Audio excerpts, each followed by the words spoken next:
আমাদের বিল্ডিংয়ের বর্তমান অবস্থা আপনাদের যারা আসতে পারেন না সাইডে তাদের দেখানোর উদ্দেশ্যে ভিডিও।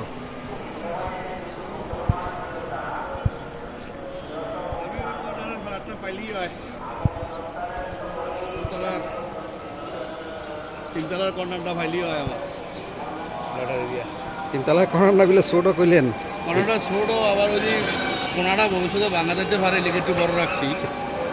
ভবিষ্যতে কোনাটা ভাঙা ভাঙা যাচ্ছে। আর এই বর্তমানে আমাদের অবস্থা ট্রান্সমিটারটা হরাইতে হবে, 3 লাখ টাকা চায় বুঝলেন। তা সোজা করলে কাজ চলমান। আপনারা অবশ্যই লটারিতে সবাই এবং মিটিংয়ে সবাই মাগরিবের পর তাজমহল চাইনিজ রেস্টুরেন্ট রাজবাংলা ব্যাংকের আগে সাবেক রাজবাংলা ব্যাংকের উপরে আমাদের মিটিং অনুষ্ঠিত হবে। আপনারা সবাই উপস্থিত অবশ্যই থাকবেন। মাদ্রাসার রাস্তা, এটা মুক্তিনগর মাদ্রাসার রাস্তা, এস এস এন্টারপ্রাইজ। এটাই হলো উত্তর, ঠিক আছে, এই যে মাদ্রাসা।